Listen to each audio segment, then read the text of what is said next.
If you can't find Clorox or Lysol wipes, you can make your own.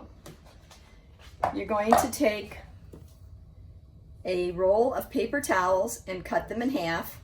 Find a nicely sized and shaped container that has a tight seal on it, a good lid. This one is nice and tight, keeps everything protected. Then you're going to take 2 cups of warm water, 1 cup of alcohol, 10 drops of essential oil, I used lavender, and a tablespoon or 2 tablespoons of dish soap.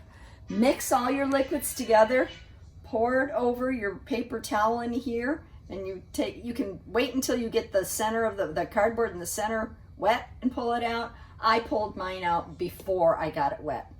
Once you've got it in there, it will pretty much fill everything up. The water will get drawn up into the paper towels, and you have your own homemade alcohol, and you can smell it, sanitizing wipes.